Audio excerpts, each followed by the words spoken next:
Esta passagem bíblica está no meu coração desde a semana passada, desde o dia de quinta-feira da semana passada.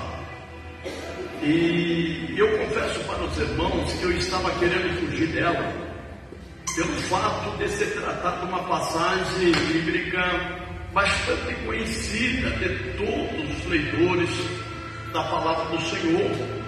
E para aqueles que pregam a palavra do Senhor, sabem que tem duas passagens, difíceis de pregar. Aquela que é desconhecida da igreja, né? Aquela que a igreja pouco conhece, o qual ele faz a leitura e o povo fica sem saber o que o pregador vai falar. E o povo fica numa expectativa que acaba não glorificando, acaba não dando lugar para o Senhor e Espírito Santo trabalhar na sua vida. Outra passagem bíblica difícil de se pregar é aquela passagem bíblica de bastante conhecimento da igreja, aquela que é mais conhecida. Então, quando o pregador faz menção no texto conhecido da igreja, a igreja logo pensa de novo. Logo, esta passagem eu conheço. Então não dá grande moral, não dá grande atenção para tal passagem e acaba se tornando difícil para o pregador pregar, porque também a igreja não colabora. Mas, queridos, nesta noite, quando eu começo a analisar esta passagem bíblica, nós entendemos que a Bíblia está falando de uma mulher. Esta mulher, amados, era esposa de um profeta do Senhor. Mas esse profeta veio a falecer. E quando ele faleceu, ele deixou uma dívida, aonde que esta mulher não tinha recurso financeiro para pagar a tal dívida, aonde o credor veio até a ela para levar os seus filhos para ser escravo. Por quê? Porque naquele tempo, amados, a lei assim o permitia, que quando alguém era devedor de uma devida dívida, aonde que ele não tivesse recurso para pagar, aonde o credor poderia se apropriar dos seus filhos. E nesse caso, amado, o credor queria levar os seus 2 filhos como pagamento da dívida. O que me chama a atenção aqui é que a dívida não era pequena, a dívida não era pouca, não era de valor baixo. Por quê? Porque se fosse uma dívida de valor baixo, o credor levaria somente um filho, mas aqui queria levar os 2 filhos. Imagina, amados irmãos, o desespero que invadiu o coração desta mulher, o desespero que invadiu a vida desta viúva, amados, porque já tinha perdido seu esposo. Viúva, amados irmãos, já estava numa situação caótica, porque o provedor da sua vida, o provedor da sua família, dos seus filhos, tinha acabado de morrer. Então, por certo, amados irmãos, a esperança desta mulher estava voltada para os seus filhos, que os seus filhos iam trabalhar e iam sustentar a sua casa. Amados, mas quando eu começo a olhar para esta passagem, que esta mulher nos deixou uma lição, podemos dizer, eu começo a entender, amados irmãos, que quando eu olho para a situação desta mulher, eu noto, amados irmãos, uma virtude sobre ela.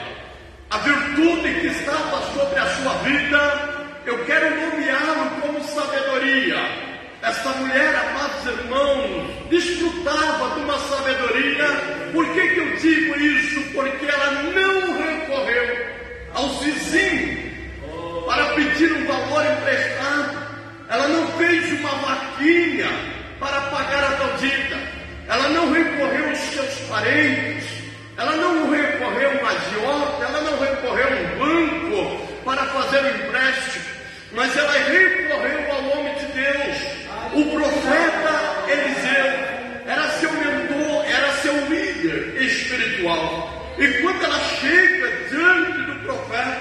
Olha o que ela fala: eis que o meu marido, teu servo, morreu, e bem tu sabe que ele temia ao Senhor. Em outras palavras, ela estava dizendo: ele era um homem de Deus, um homem temente ao Senhor. Ele morreu, é bem verdade que ele deixou uma dívida, mas ele deixou uma tal dívida não porque ele queria ser um devedor, mas a morte lhe pegou de surpresa. Até mesmo antes dele pagar a tal dívida, a morte o tragou. Aleluia! Amados irmãos, quando eu olho para a vida desta mulher, eu vejo sobre a vida dela sabedoria, porque mesmo seu esposo, seu marido morto, ela não deixou de honrá-lo.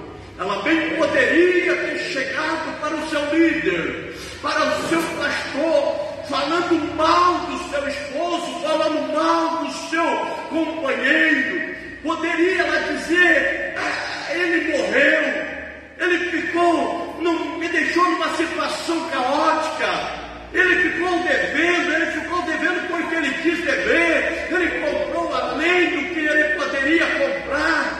Amados, o que eu vejo nesta mulher? Sabedoria.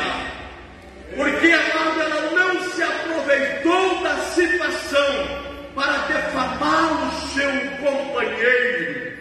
Enquanto isso, amados irmãos, muitos crentes não desfrutam desta virtude chamada sabedoria. Amado, coisa triste é quando a pessoa tem falta de sabedoria para lidar com a situação que lhe envolve, porque sabemos, amados irmãos, que a Bíblia diz que no mundo nós teremos aflições. Jesus não prometeu parte rosa, ele não prometeu: vinde após mim e vós serão descansados, viverão descansados, viverão em paz, vocês não terão afronta, não terão perseguições, não terão momentos difíceis na sua vida. Não, Jesus não promete nada disso, mas ele diz: vós serão odiados, vós serão perseguidos, vós serão taxados, aleluia, com palavras que vão vos entristecê-lo, vós serão, amados irmãos, caluniados. Foi isso que Jesus nos ensinou, que sobreviria sobre a nossa vida circunstâncias que iriam entristecer o nosso coração, aleluia, mas a única palavra de conforto que ele nos deixa, nós encontramos na Bíblia Sagrada, quando ele diz que Deus enviou o seu Filho unigênito para que todo aquele que nele crê não pereça, mas que tenha a vida eterna. O que me conforta é que nós não iremos perecer, e por fim nós teremos a vida eterna. Mas o crente, quando falta sabedoria na vida do crente, a sua vida se torna mais difícil. Em vez de ele procurar recurso em Deus, em vez, amados irmãos, dele buscar um conselho no seu líder, no seu pastor, no seu mentor, ele vai, amados irmãos, recorrer a pessoas erradas. Lembra da passagem da mulher lá da Sunamita? O seu filho estava morto, e ela se dirigia para o homem de Deus, profeta Elias. E quando Elias viu que ela vinha na sua direção, mandou o seu servo. O seu moço vai e pergunta para a mulher se está tudo bem com ela, está tudo bem com seu marido, está tudo bem com seu filho. E o moço chegou ao encontro daquela mulher e fez essa pergunta: está tudo bem contigo? Ela disse: está tudo bem. Está tudo bem com seu marido? Vai tudo bem com seu esposo? Vai tudo bem. Vai tudo bem com seu filho? Talvez o diabo pensou agora: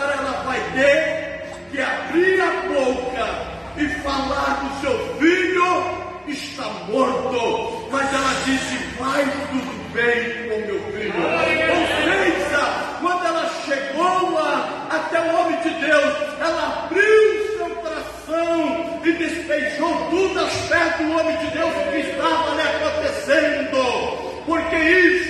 Porque ela entendia que ela tinha que falar, que ela tinha que desabafar para a pessoa certa. Não ia adiantar ela falar para o moço do homem de Deus. Andava com o homem de Deus, mas não era o homem de Deus. Conhecia o homem de Deus, mas não tinha a virtude que o homem de Deus tinha e a autoridade espiritual que estava sobre a sua vida. Não adianta, amados. O maior erro, amados, que as irmãs cometem é abrir o seu coração para pessoas que não vão poder ajudá-lo. Sua colega de trabalho, o seu colega de trabalho, seu amigo, sua amiga. Queridos, não vai adiantar. Eles não têm condições de vos ajudar. Mas quando abre o seu coração e conta o teu dilema para a pessoa certa, aleluia, logo ele terá uma estratégia para mudar a tua história. Olha o que o homem de Deus disse. Eliseu lhe disse: que te hei eu de fazer? Em outras palavras, o que posso eu fazer por ti? Em outras palavras, porventura tenho eu dinheiro de sobra para sanar a tua dívida? Né? Mas o homem de Deus, amado, mesmo agindo primeiramente como humano, mas veio a mão do Senhor sobre ele. Aleluia! E ele disse: me diga o que tu tens em casa. Me fala qual é a situação da tua casa. O que tu tens em casa, diz ele. Declara-me, me diga. A tua serva não tem nada, a não ser um pouquinho de azeite numa botija. Aleluia. A tua serva não tem nada, a não ser um pouquinho de azeite numa botija. A Bíblia não fala, mas eu entendo que Eliseu poderia ter falado um pouquinho, é suficiente. Aleluia. Quem te disse que é necessário você ter bastante? Aleluia. Quando Pedro despertou Jesus lá na travessia do mar da Galileia, dizendo: mestre, não te importas que perecemos? Jesus, levantando, acordando do sono, ele repreendeu a fúria do vento e ele disse ao mar: aquieta-te. E houve-se uma grande bonança. E olhando ele para os apóstolos, mais preciso para Pedro, disse: homens de pequena fé. Eles andavam com Jesus, eles viam os milagres que Jesus realizava, e mesmo assim eram homens de pequena fé. Em outras palavras, homens de pouca fé. Pedro era um homem de pequena fé, ou pouca fé, como você entender. Mas na sua primeira mensagem pregada, no seu primeiro sermão, quase 3.000 almas aceitaram a Cristo como Salvador. Capítulo 13, Atos dos Apóstolos. Mesmo sendo ele um homem de pouca fé, disse para o paralítico: levanta e canta em nome de Jesus Cristo Nazareno. Amado Pedro, sendo um homem de pouca fé, a Bíblia relata que a sua sombra curava os enfermos. Por onde ele passava, os enfermos eram curados. Aleluia. O que eu quero dizer com isso? O que vai fazer a diferença não é a sua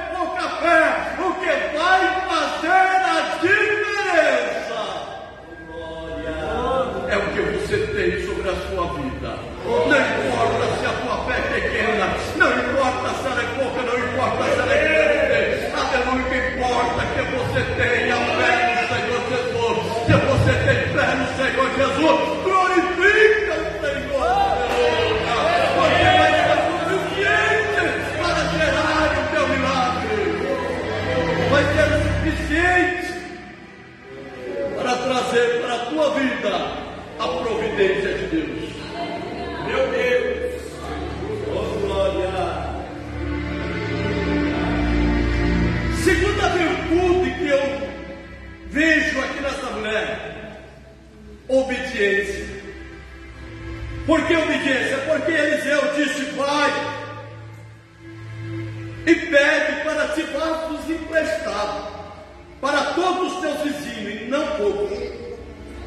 Então entra e fecha a porta sobre ti e sobre teus filhos, e deita azeite em todos aqueles vasos, e põe a parte os que estiverem cheios. Amados, isso aqui na ótica humana parece loucura. Aquela mulher já estava, mas irmão, numa situação de desespero. Ela estava vivendo uma situação de vergonha, preste a perder seus filhos. Agora ir de porta em porta dos seus vizinhos: me empresta vasos. Eu quero vasos emprestados. Quantos vasos a senhora quer? Quantos você tem? Eu tenho 10, então me dá dois. Quantos vasos você tem, vizinho? Eu tenho 20, então me dá dois. Quantos vasos? Eu tenho apenas um vaso sobrando, então me empresta um vaso. Aleluia. Isso, amados irmãos, nós vimos ela fazendo tal coisa, e o sinônimo disso era que ela tinha sobre si obediência, ela obedeceu. Eu vejo essa mulher buscando ajuda, buscando um conselho ao nome de Deus, e ele deu estratégia, ele deu uma ideia. E o que me chama a atenção aqui, obreiro, ele não vai e pede. Em outras palavras, faz a tua parte. Vai, faz a tua parte. Quantas pessoas, amados, pastor, não me visita, pastor, não está nem aí para mim, pastor, não me ajuda, eu quero buscar mais de Deus, mas pastor, não me ajuda. Amados, faz a tua parte. Eu quero evangelizar, mas o pastor não vai comigo evangelizar. O meu sonho é visitar o hospital, mas o pastor não vai comigo. Faz a tua parte. Vai. Obedeça a palavra do Senhor, qual ele diz: ide por todo mundo, pregai o meu evangelho a toda criatura. Quem crer e for batizado será salvo, e quem não crer será condenado. Estes sinais hão de seguir aqueles que crêem no meu nome: expulsarão demônios e falarão nova língua, e beberem alguma coisa antiga, pegarão serpente, e nada disso fará dano algum, e farão as mãos sobre os enfermos e os curarão. Para quem essa mensagem é? Para você.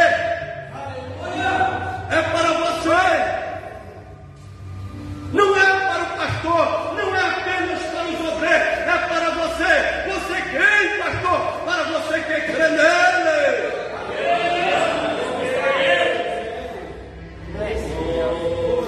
Se a igreja, a IMD, entendesse esta ordem de Jesus, essa igreja já estaria pequena nesses 3 meses que ela está aqui.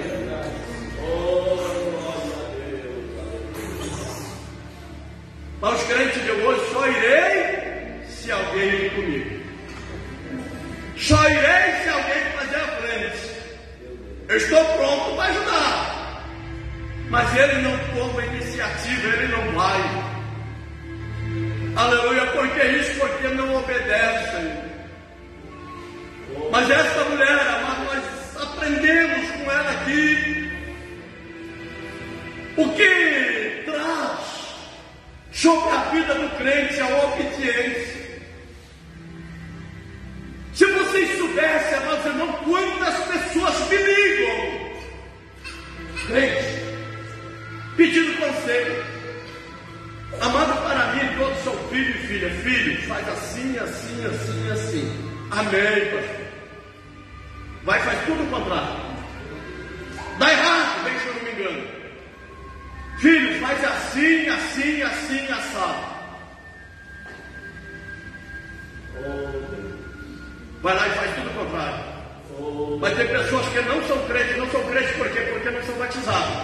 Porque crente, na verdade, elas são porque elas creem em Deus. Por isso que eu uso o termo de não ser crente. Na verdade, amados, é uma colocação errônea. Porque crente é todo aquele que é crente em Deus. Tem crentes, né, que estão na igreja, pessoas melhor que estão na igreja, batizadas, mas não crê. Queridos, semana passada, um rapaz me liga, está sendo gravado agora, tomara a Deus que ele escute. Ele me liga e diz: pastor Luciano, quero conselho seu. Um ex-funcionário meu me colocou na justiça e o advogado dele está pedindo 280 mil reais. Eu fui até a minha advogada e ela disse para mim que talvez todo esse valor ele não pague, mas o valor será alto, passa de 200, porque eu deixei, na verdade, a desejar. O que eu devo fazer? Eu disse para ele: vamos fazer uma campanha de oração. Às 3 horas da madrugada, eu vou te ajudar, eu disse para ele. Mas você e a sua esposa vão orar juntos? Vamos. Então tá. Ele me liga de novo, amado. Eu disse para ele: Deus manda eu te dizer que você vai ter que pagar um valor, mas vai ser o mínimo perto desse valor que tu tinha que pagar. Ontem teve audiência. Ele saiu do fórum sorrindo, gritando de alegria, me mandou um áudio dizendo: pastor, apenas paguei 50 mil porque eu ofereci, mas se eu deixasse a coisa andar, eu não pagaria, eu pagaria bem menos do que 50 mil reais, mas paguei 50 mil reais porque eu ofereci. Daí a juiz olhou para mim e disse assim: é muito além da sua oferta, e quantas vezes o senhor quer pagar? Escolhe quantas vezes. Ele disse: 10 vezes eu quero pagar. Ela disse: mas pode escolher mais vezes. Ele disse: não, 10 vezes está bom. O que é isso, amado? Alguém que buscou o conselho e seguiu o conselho, seguiu a orientação.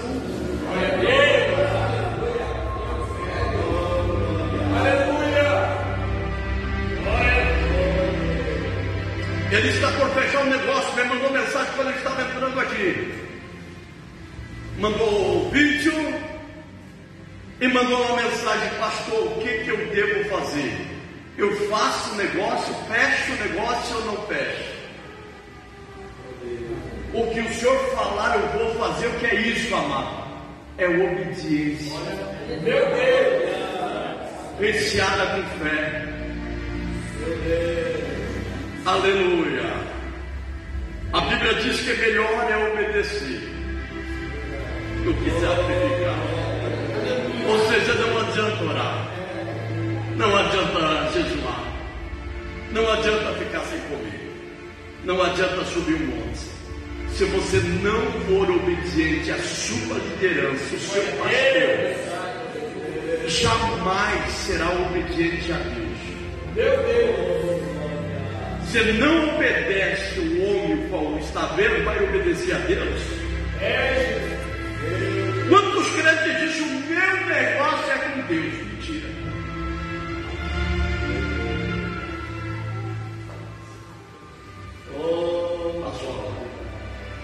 Amados, isso aqui fica para outro dia, só vou dar uma largadinha aqui. A Bíblia diz, pastor Valtinei, que os vasos que foi trazido de fora foram todos cheios. Por quê? Como cheio? Porque era com o vaso que ela tinha em casa, com pouco de azeite, foi colocando, encheu. Foi colocando outro, encheu. Foi colocando outro, encheu. O que eu aprendo aqui, amados, isso aqui é mensagem para outro dia. Que os vasos que foram trazidos de fora, eles não estavam cheios, mas sim vazios. E eles foram cheios com o vaso da casa. Com o vaso que estava na casa. Aleluia.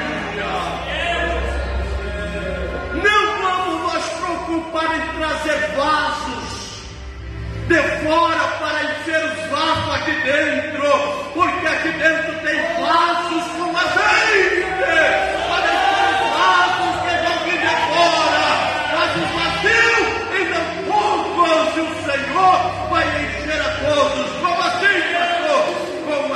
azeite que vai estar na tua vida. Todo azeite que vai estar no teu vaso. Mas pastor, o Senhor é tão pouquinho. É o suficiente.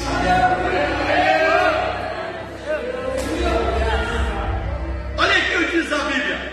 E sucedeu que cheio fora os vasos, e disse ao seu filho: trazei-me ainda um vaso. Porém ele me disse: não há mais vaso algum. Então o azeite parou. Então, o 7, escuta isso aqui, o 7, ó.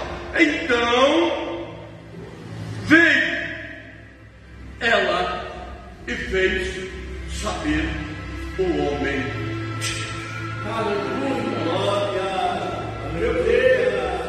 Amado, usa a sua imaginação, entra para o cenário bíblico comigo. O que ela tinha dentro da sua casa? Fala comigo, ajuda eu para ele. O que ela tinha, homem? E depois, muitos vasos cheios. Naquele tempo, amado, o azeite era o item mais caro que existia no mercado. Você sabia disso? O azeite naquele tempo era mais caro que o ouro, do que pedras preciosas. Era mais caro que o diamante. Porque a utilidade do azeite era grande. E agora aquela mulher tem dentro do seu quarto muitos vasos. A Bíblia não relata a quantidade, mas muitos, cheios.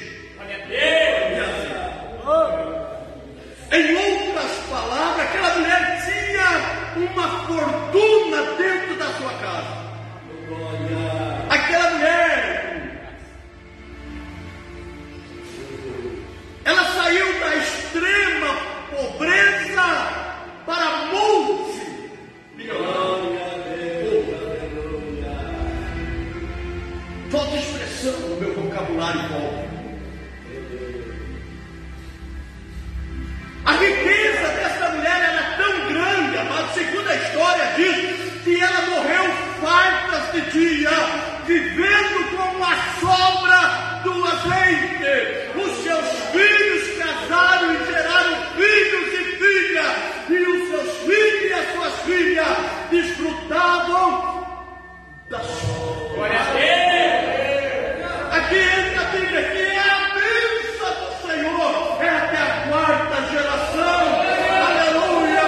É por isso que o salmista escreve dizendo: fui moço e hoje sou pobre, e nunca vi um justo.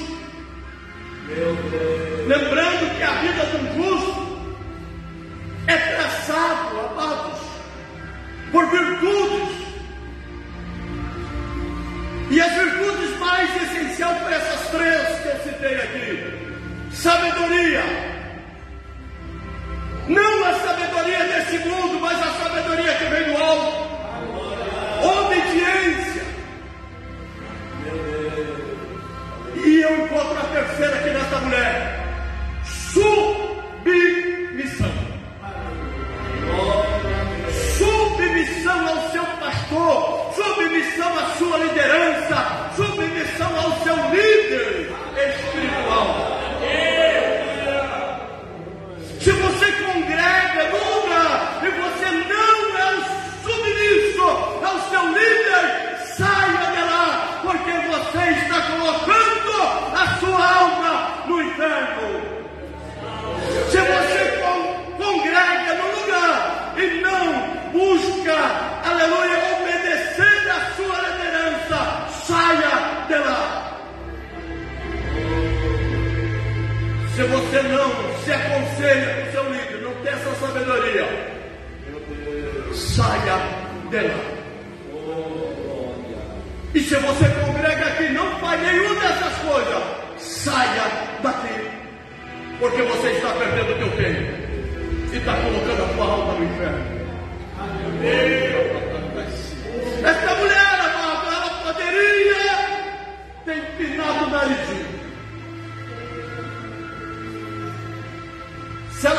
fosse gaúcho, ela ia arrumar a gola da blusa, ia mexer os ombros. Agora eu sou mais chique. Antes eu não tinha. Antes eu não era ninguém. Agora eu tenho. Meu Deus. Assim eu obrei, que sai de lá da sarjeta e vem voltar, o pastor dá uma oportunidade para ele. Daí ele disse assim: agora eu tenho. Tenho o que, filho? Tem. Pedro Pai, eu ministro a palavra, sou ministro. Eu estou recebendo convite para ministrar a palavra. Amados, a criatura, para ser um ministro da palavra, pelo menos tem que falar em 3 idiomas. Agora o cabeça dura, que nem eu, que fala um português pela metade, vão querer dizer que sou ministro. Vai criar vergonha na cara, vai buscar um pouquinho de humildade. E quando ele diz o meu chamado, tem chamado agora sou mais eu. Não tem nada, rapaz. Nem a roupa que tu veste é sua. Meu Deus. Nem o ar que tu respira é seu. Nem o carro que tu anda é teu. Tudo você tem emprestado, porque Deus vai ter. Tudo que está sobre a tua vida é dele. O ar que tu respira, o teu sonho, a tua família, não é teu, é dele. E ele tira quando ele quer.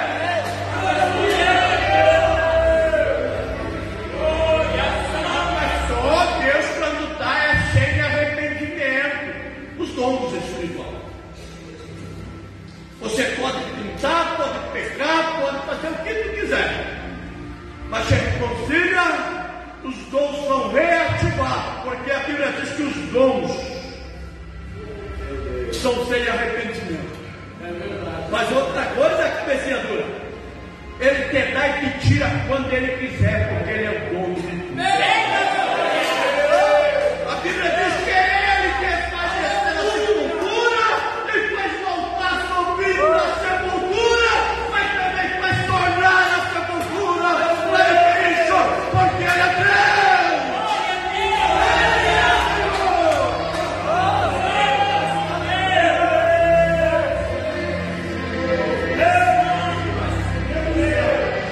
Pregadores tem bastante. Cantores tem bastante. Aqui Deus está levantando uma geração de cantores e cantoras. E a gente, como pastor, como homem, fica de queixo caído de alegria. Mas não vai. Pregadores e cantores tem bastante.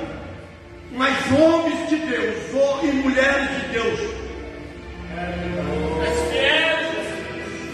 meu Deus, e você vai ser reconhecido como mulher de Deus, como homem de Deus, não por aquilo que tu tem, não por aquilo que tu acha que tem, não por aquilo que tu diz que tu tem, não por aquilo que tu diz que tu é, mas por aquilo que Deus tem sobre a tua vida. E eu falei, atitudes falam mais alto do que palavras. Falar até papagaio fala. Meu Deus! É coisa mais fácil eu chegar aqui numa tribuna dessa e dizer: eu sou homem de Deus, eu quero ver o estudo. Meu Deus! Pregar é a coisa mais fácil, amado, que tem. É só ler, estudar. E tu vai ser um pregador. O difícil é se cumprir aquilo que tu fala. Oh, meu Deus! O que é difícil é ser profeta, que nem Eliseu, que nem Elias, que profetizavam segundo a sua palavra. Aleluia!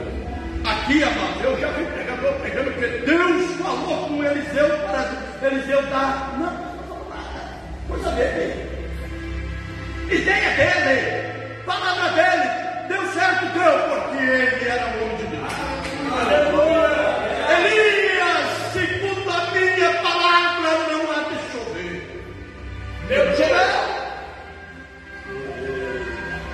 Elias para a mulher sunamita, era um filho, dentro do tempo determinado. E a mulher dele, foi Deus chamando, não foi nada.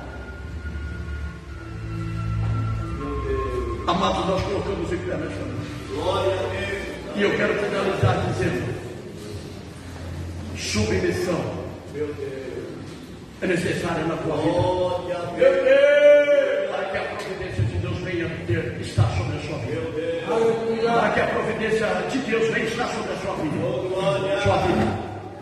Meu Deus. Ela foi lá e disse, relatou tudo para o homem de Deus. O que eu faço? Meu Deus. O que eu faço?